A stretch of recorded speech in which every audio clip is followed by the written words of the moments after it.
ओम गणगणपते नमः। ओम गणगणपते नमः। ओम गणगणपते नमः। ओम नमः शिवाय।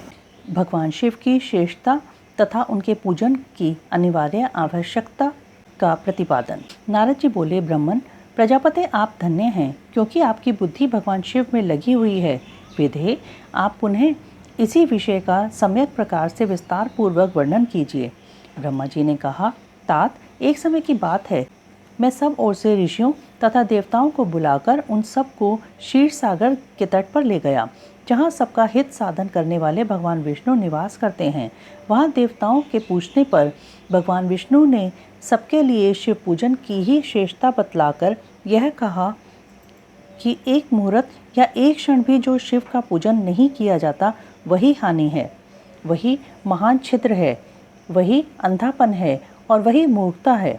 जो भगवान शिव की भक्ति में तत्पर हैं, जो मन से उन्हीं को प्रणाम और उन्हीं का चिंतन करते हैं, वे कभी दुख के भागी नहीं होते।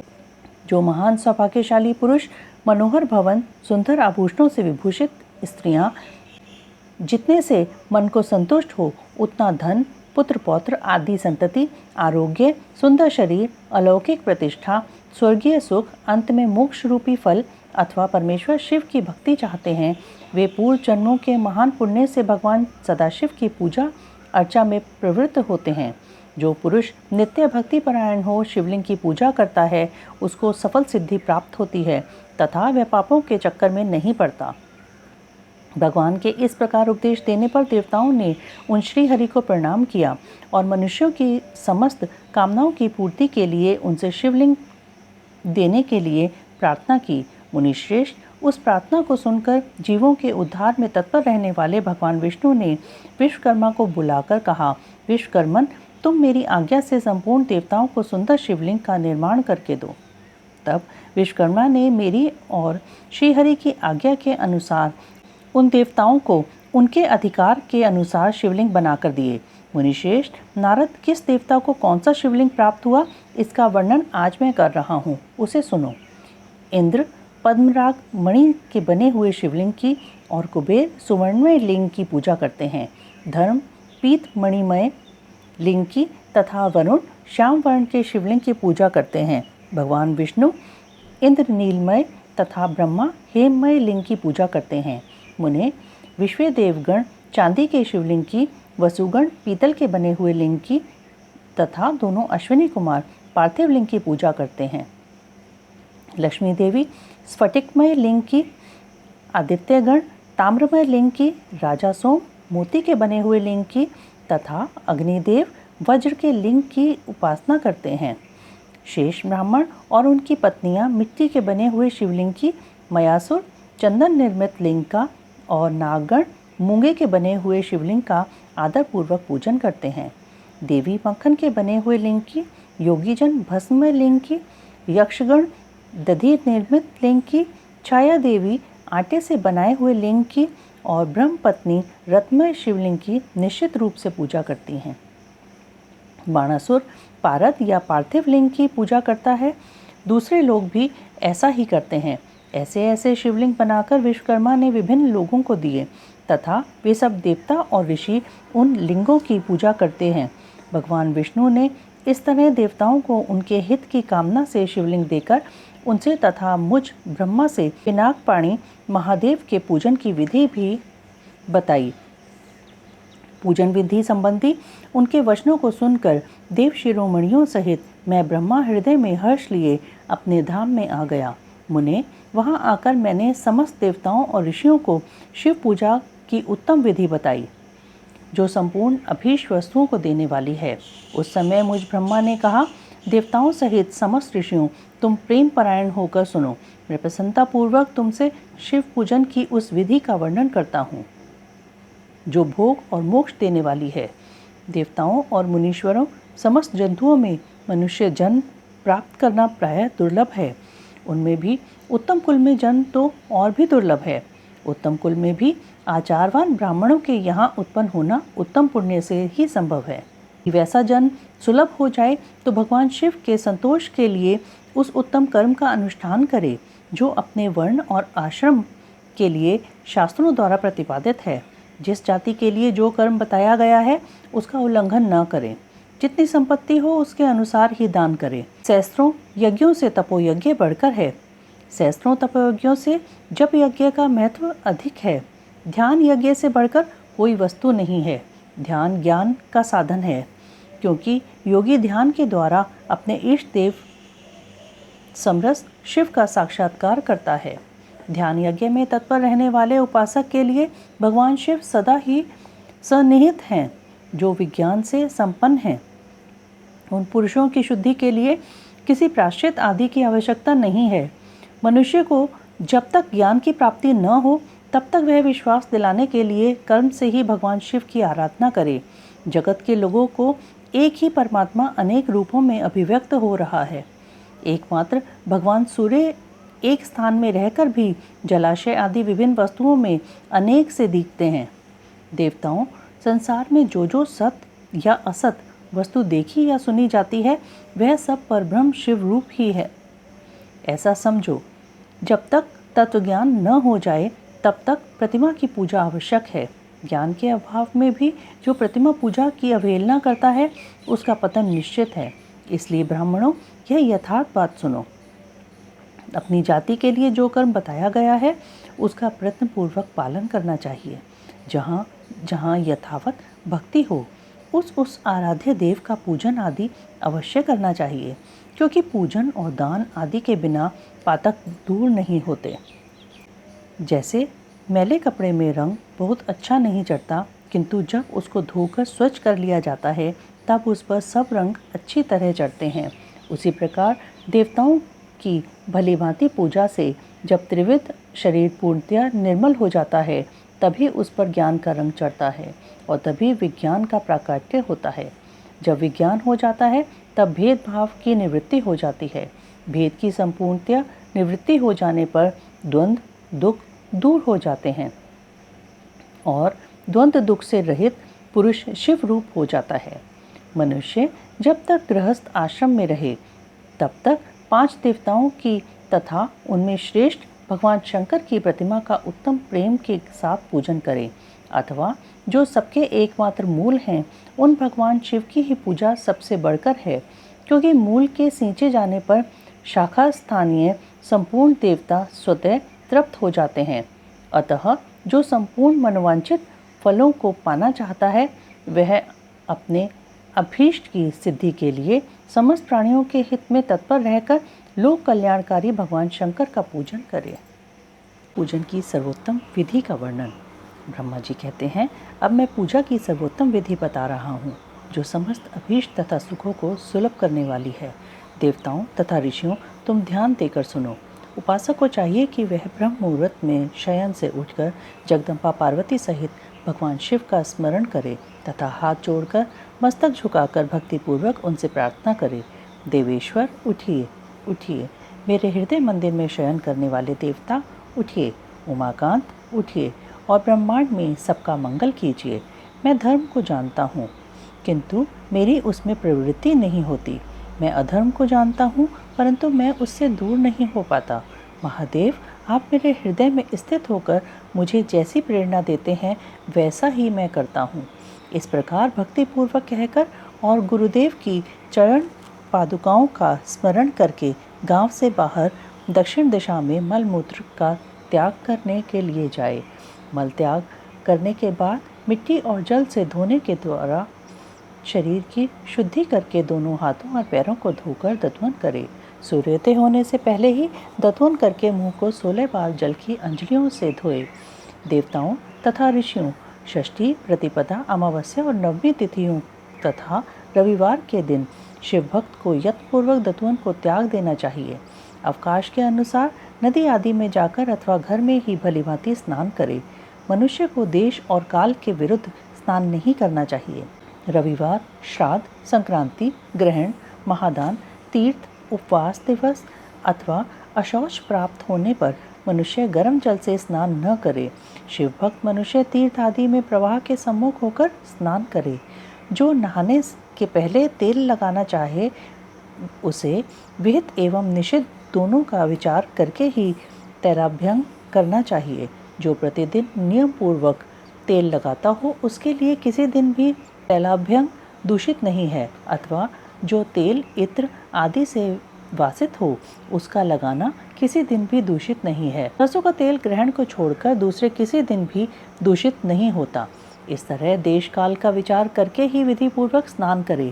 स्नान के समय अपने मुख को उत्तर अथवा पूर्व की ओर रखना चाहिए। उच्चिष्ट वस्त्र का उपयोग कभी न करें। शुद्ध वस्त्र से इष्ट देव के स्मरण पूर्वक स्नान करें। जिस वस्त्र को दूसरे ने धारण किया हो अथवा जो दूसरों के पहनने की वस्तु हो तथा जिसे स्वयं रात में धारण किया गया हो वह वस्त्र उच्चिष्ट कहलाता है। उससे तभी स्नान किया जा सकता है जब उसे धो लिया गया हो। स्नान के पश्चात देवताओं, ऋषियों तथा पितरों की तृप्ति देने वाला स्नानांग तर्पण करना चाहिए। उसके बाद धुला हुआ वस्त्र पहने और आचमन करे। तदंतर गोबर आदि से लीप पोत कर स्वच्छ किए हुए शुद्ध स्थान में जाकर वहाँ सुंदर आसन की व्यवस्था करे। वह आसन विशुद्ध काष्ठ का बना हुआ, पूरा फैला हुआ तथा विचित्र होना चाहिए। ऐसा आसन संपूर्ण अभीष्ट तथा फलों को देने वाला है। उसके ऊपर बिछाने के लिए यथा योग्य मृगचर्म आदि ग्रहण करे। शुद्ध बुद्धि वाला पुरुष उस आसन पर बैठकर भस्म से त्रिपुंड लगाए। त्रिपुंड से जप, तप तथा दान सफल होता है। भस्म के अभाव में त्रिपुंड का साधन जल आदि बताया गया है। इस तरह त्रिपुंड करके मनुष्य रुद्राक्ष धारण करे और अपने नित्य कर्म का संपादन करके फिर शिव की आराधना करे। तत्पश्चात 3 बार मंत्रोच्चारण पूर्वक आचमन करे। फिर वहाँ शिव की पूजा के लिए अन्न और जल लाकर रखे। दूसरी कोई भी जो वस्तु आवश्यक हो उसे यथाशक्ति जुटाकर अपने पास रखे। इस प्रकार पूजन सामग्री का संग्रह करके वहाँ धैर्य पूर्वक स्थिर भाव से बैठे। फिर जल, गंध और अक्षत से युक्त एवं अर्घपात्र लेकर उसे दाहिने भाग में रखे। उससे उपचार की सिद्धि होती है। फिर गुरु का स्मरण करके उनकी आज्ञा लेकर विधिवत संकल्प करके अपनी कामना को अलग न रखते हुए पराभक्ति से सपरिवार शिव का पूजन करे। एक मुद्रा दिखाकर सिंदूर आदि उपचारों द्वारा सिद्धि बुद्धि सहित विघ्नहारी गणेश का पूजन करें। लक्ष्य और लाभ से युक्त गणेश जी का पूजन करके उनके नाम के आदि में प्रणव तथा अंत में नमः जोड़कर नाम के साथ चतुर्थी विभक्ति प्रयोग करते हुए नमस्कार करें। यथा ओम गणपते नमः। तदंतर उनसे क्षमा प्रार्थना करके पुनः भाई कार्तिकेय सहित गणेश जी का पराभक्ति से पूजन करके उन्हें बारंबार नमस्कार करें। तत्पश्चात सदा द्वार पर खड़े रहने वाले द्वारपाल महोदय का पूजन करके सती साध्वी गिरिजा नंदिनी उमा की पूजा करें। चंदन, कुमकुम तथा धूप दीप आदि अनेक उपचारों तथा नाना प्रकार के नैवेद्यों से शिवा का पूजन करके नमस्कार करने के पश्चात साधक शिवजी के समीप जाए। यथासंभव अपने घर में मिट्टी, सोना, चांदी, धातु या अन्य पारे आदि की शिव प्रतिमा बनाए और उसे नमस्कार करके भक्तिपरायण हो उसकी पूजा करे। उसकी पूजा हो जाने पर सभी देवता पूजित हो जाते हैं। मिट्टी का शिवलिंग बनाकर विधि पूर्वक उसकी स्थापना करे। अपने घर में रहने वाले लोगों को स्थापना संबंधी सभी नियमों का सर्वथा पालन करना चाहिए। भूत शुद्धि एवं मात्र का न्यास करके प्राण प्रतिष्ठा करें। शिवालय में दिक्पालों की भी स्थापना करके उनकी पूजा करें। घर में सदा मूल मंत्र का प्रयोग करके शिव की पूजा करनी चाहिए। वहाँ द्वारपालों के पूजन का सर्वथा नियम नहीं है। भगवान शिव के समीप ही अपने लिए आसन की व्यवस्था करें। उस समय उत्तराभिमुख बैठकर फिर आचमन करें। उसके बाद दोनों हाथ जोड़कर तब प्राणायाम करें। प्राणायाम काल में मनुष्य को मूल मंत्र की 10 आवृत्तियां करनी चाहिए। हाथों से 5 मुद्राएं दिखाएं। यह पूजा का आवश्यक अंग है। इन मुद्राओं का प्रदर्शन करके ही मनुष्य पूजा विधि का अनुसरण करे। तदंतर वहाँ दीप निवेदन करके गुरु को नमस्कार करे और पद्मासन या भद्रासन बांधकर बैठे अथवा उत्तानासन या पर्यंकासन का आश्रय लेकर सुखपूर्वक बैठे और पुनः पूजन का प्रयोग करें। फिर अर्घ्य पात्र से उत्तम शिवलिंग का प्रक्षालन करें। मन को भगवान शिव से अन्यत्र न ले जाकर पूजा सामग्री को अपने पास रखकर निम्नांकित मंत्र समूह से महादेव जी का आवाहन करें।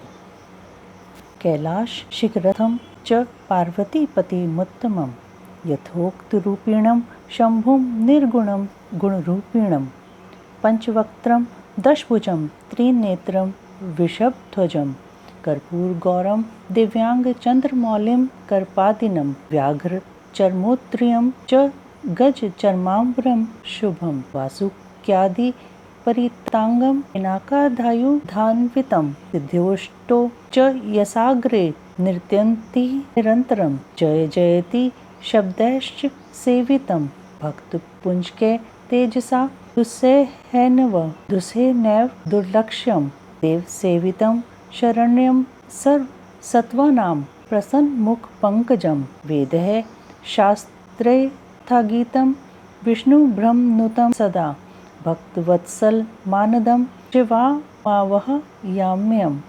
जो कैलाश के शिखर पर निवास करते हैं, पार्वती देवी के पति हैं, समस्त देवताओं से उत्तम हैं, जिनके स्वरूप का शास्त्रों में यथावत वर्णन किया गया है, जो निर्गुण होते हुए भी गुण रूप हैं, जिनके 5 मुख 10 भुजाएं और प्रत्येक मुखमंडल में 3-3 नेत्र हैं, जिनकी ध्वजा पर वृषभ का चिन्ह अंकित है, अंगकांति कर्पूर के समान गौर है, जो दिव्य रूपधारी चंद्रमा रूपी मुकुट से सुशोभित तथा सिर पर जटाजूट धारण करने वाले हैं, जो हाथी की खाल पहनते और व्याघ्रचर्म ओढ़ते हैं, जिनका स्वरूप शुभ है, जिनके अंगों में वासुकी आदि नाग लिपटे रहते हैं, जो पिनाक आदि आयुध धारण करते हैं, जिनके आगे 8 सिद्धियां निरंतर नृत्य करती रहती हैं, भक्त समुदाय जय जयकार करते हुए जिनकी सेवा में लगे रहते हैं, दुस्सह तेज के कारण जिनकी ओर देखना भी कठिन है, जो देवताओं से सेवित तथा संपूर्ण प्राणियों को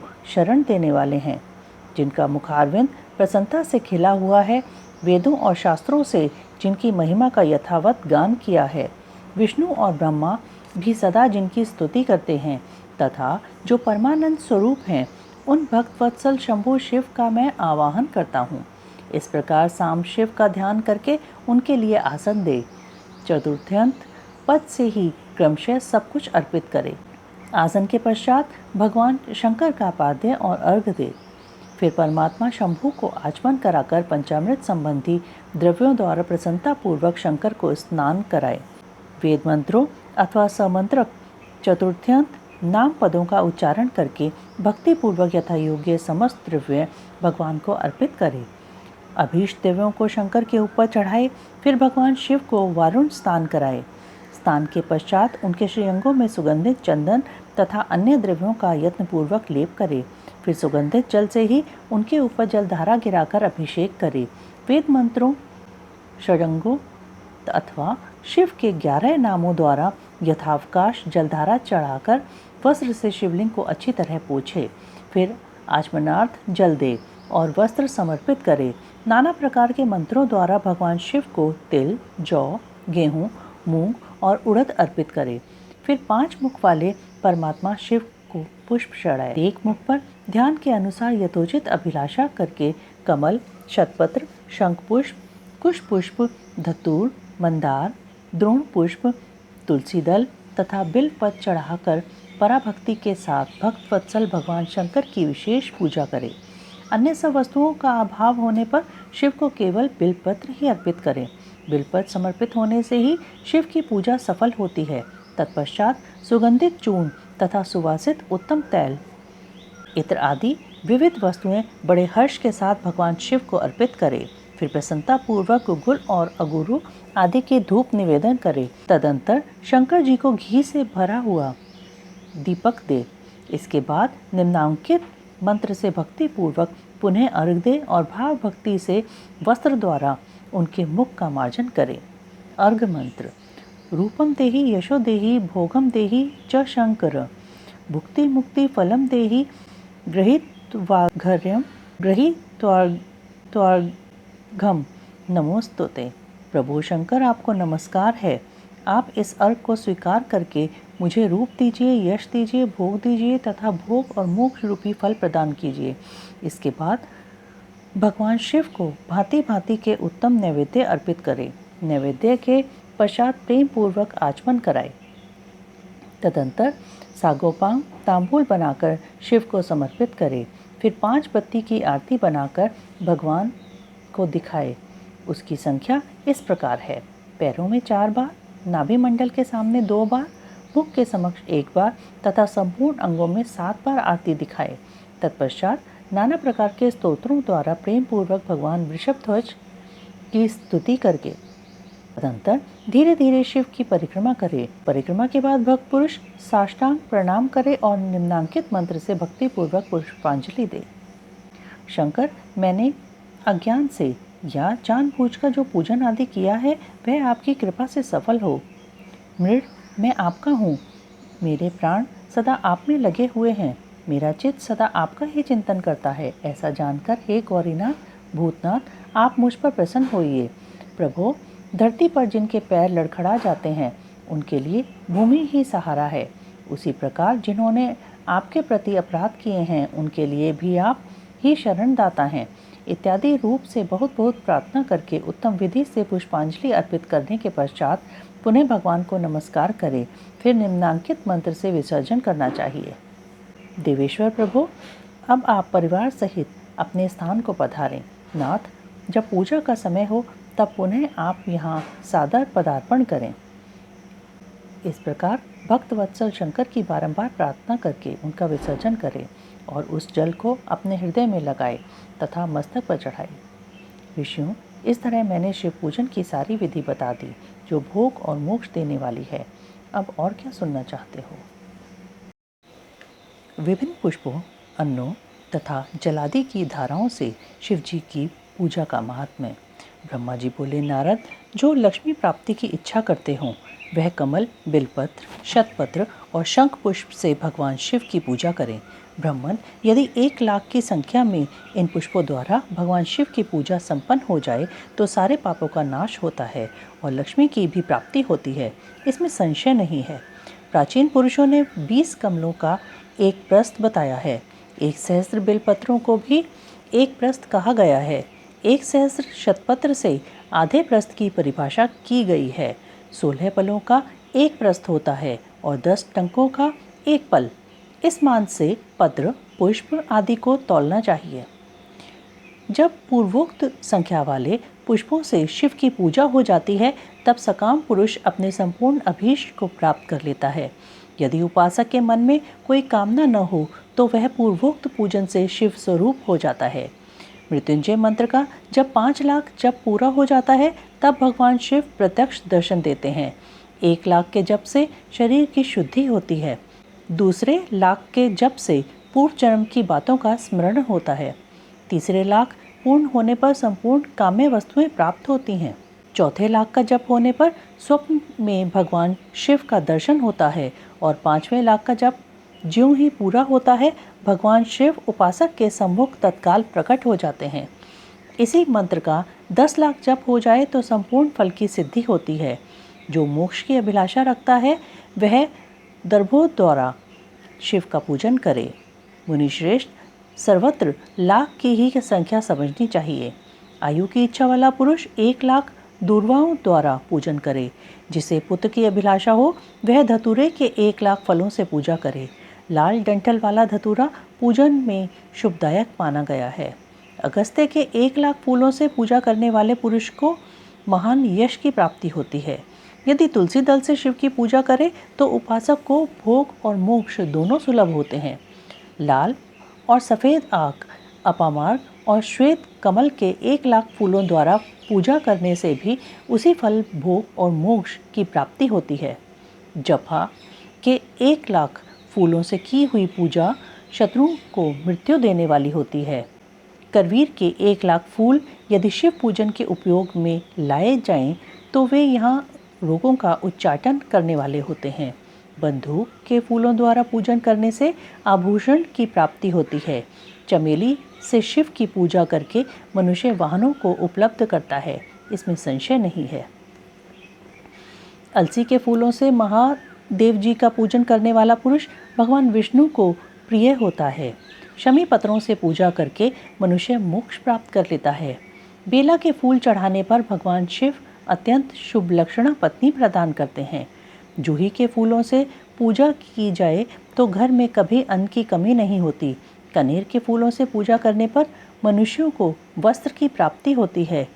सेदुआरी या शेफालिका के फूलों से शिव का पूजन किया जाए तो मन निर्मल होता है। 1 लाख बिलपत्र चढ़ाने पर मनुष्य अपनी सारी काम्य वस्तुएं प्राप्त कर लेता है। श्रृंगारहार के फूलों से पूजा करने पर सुख संपत्ति की वृद्धि होती है। वर्तमान ऋतु में पैदा होने वाले फूल यदि शिव की सेवा में समर्पित किए जाएं तो वे मोक्ष देने वाले होते हैं, इसमें संशय नहीं है। राई के फूल शत्रुओं को मृत्यु प्रदान करने वाले होते हैं। इन फूलों को 1-1 लाख संख्या में शिव के ऊपर चढ़ाया जाए तो भगवान शिव प्रचुर फल प्रदान करते हैं। चंपा और केवड़े को छोड़कर शेष सभी फूल भगवान शिव को चढ़ाए जा सकते हैं। विप्रवर, महादेव जी के ऊपर चावल चढ़ाने से मनुष्यों की लक्ष्मी बढ़ती है।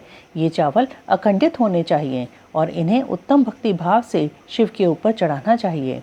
रुद्र प्रधान मंत्र से पूजा करके भगवान शिव के ऊपर बहुत सुंदर वस्त्र चढ़ाए और उसी पर चावल रखकर समर्पित करे तो उत्तम है। भगवान शिव के ऊपर गंध, पुष्प आदि के साथ एक श्रीफल चढ़ाकर धूप आदि निवेदन करे तो पूजा का पूरा फल प्राप्त होता है।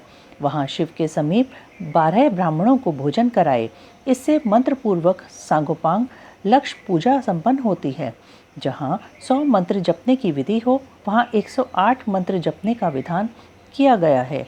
तिलों द्वारा शिव जी को 1 लाख आहुतियाँ दी जाएं अथवा 1 लाख तिलों से शिव की पूजा की जाए तो वह बड़े बड़े पातकों का नाश करने वाली होती है।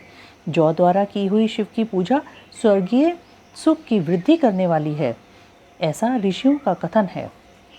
गेहूं के बने हुए पकवान से की हुई शंकर जी की पूजा निश्चय ही बहुत उत्तम मानी गई है। यदि उससे 1 लाख बार पूजा हो तो उससे संतान की वृद्धि होती है। यदि मूंग से पूजा की जाए तो भगवान शिव सुख प्रदान करते हैं। प्रियंगु द्वारा सर्वाध्यक्ष परमात्मा शिव का पूजन करने मात्र से उपासक के धर्म, अर्थ और काम भोग की वृद्धि होती है तथा वह पूजा समस्त सुखों को देने वाली होती है। अरहर के पत्तों से श्रृंगार करके भगवान शिव की पूजा करे। यह पूजा नाना प्रकार के सुखों और संपूर्ण फलों को देने वाली है। मुनि श्रेष्ठ, अब फूलों की लक्ष्य संख्या का तौल बताया जा रहा है, प्रसन्नता पूर्वक सुनो। सूक्ष्म मान का प्रदर्शन करने वाले व्यास जी ने एक प्रस्थ शंख पुष्प को 1 लाख बताया है। 11 प्रस्थ चमेली के फूल हो तो वही 1 लाख फूलों के का मान कहा गया है। जूही के 1 लाख फूलों का भी वही मान है। राई के 1 लाख फूलों का मान 4.5 प्रस्थ है। उपासक को चाहिए कि वह निष्काम होकर मोक्ष के लिए भगवान शिव की पूजा करे। भक्तिभाव से विधि पूर्वक शिव की पूजा करके भक्तों को पीछे जलधारा समर्पित करनी चाहिए। ज्वर में जो मनुष्य प्रलाप करने लगता है उसकी शांति के लिए जलधारा शुभकारक बताई गई है। शत रुद्रीय मंत्र से, रुद्री के 11 पाठों से, रुद्र मंत्रों के जप से, पुरुष सूक्त से, 6 ऋचा वाले रुद्र सूक्त से, महामृत्युंजय मंत्र से, गायत्री मंत्र से अथवा शिव के शास्त्रोक्त नामों के आदि में प्रणव और अंत में नमः पद जोड़कर बने हुए मंत्रों द्वारा जलधारा आदि अर्पित करनी चाहिए। सुख और संतान की वृद्धि के लिए जलधारा द्वारा पूजन उत्तम बताया गया है। उत्तम भस्म धारण करके उपासक को प्रेम पूर्वक नाना प्रकार के शुभ एवं दिव्य द्रव्यों द्वारा शिव की पूजा करनी चाहिए और शिव पर उनके सहस्त्र नाम मंत्रों से घी की धारा चढ़ानी चाहिए। ऐसा करने पर वंश का विस्तार होता है, इसमें संशय नहीं है। इसी प्रकार यदि 10,000 मंत्रों द्वारा शिव जी की पूजा की जाए तो प्रमेह रोग की शांति होती है और उपासक को मनोवांछित फल की प्राप्ति हो जाती है। यदि कोई नपुंसकता को प्राप्त हो तो वह घी से शिव जी की भली भांति पूजा करे तथा ब्राह्मणों को भोजन कराए। साथ ही उसके लिए मुनीश्वरों ने प्रजापत्य व्रत का भी विधान किया है। यदि बुद्धि जड़ हो जाए तो उस अवस्था में पूजक को केवल शर्करा मिश्रित दुग्ध की धारा चढ़ानी चाहिए। ऐसा करने पर उसे बृहस्पति समान उत्तम बुद्धि प्राप्त हो जाती है। जब तक 10,000 मंत्रों का जप पूरा ना हो जाए तब तक पूर्वक दुग्ध धारा भगवान शिव का उत्कृष्ट पूजन चालू रखना चाहिए। जब तन मन में अकारण ही उच्चाटन होने लगे, जी उचट जाए, कहीं भी प्रेम न रहे, दुख बढ़ जाए और अपने घर में सदा कलह रहने लगे तब पूर्वोक्त रूप से दूध की धारा चढ़ाने से सारा दुख नष्ट हो जाता है। सुवासित तेल से पूजा करने पर भोगों की वृद्धि होती है। यदि मधु से शिव की पूजा की जाए तो राज यक्ष्मा रोग दूर हो जाता है। यदि शिव पर ईख के रस की धारा चढ़ाई जाए तो वह भी संपूर्ण आनंद की प्राप्ति कराने वाली होती है। गंगा जल की धारा तो भोग और मोक्ष दोनों फलों को देने वाली है। ये सब जो धाराएं बताई गई हैं, इन सबको मृत्युंजय मंत्र से चढ़ाना चाहिए। उसमें भी उक्त मंत्र का विधानतः 10,000 जप करना चाहिए और 11 ब्राह्मणों को भोजन कराना चाहिए। ओम नमः शिवाय, ओम नमः शिवाय, ओम नमः शिवाय।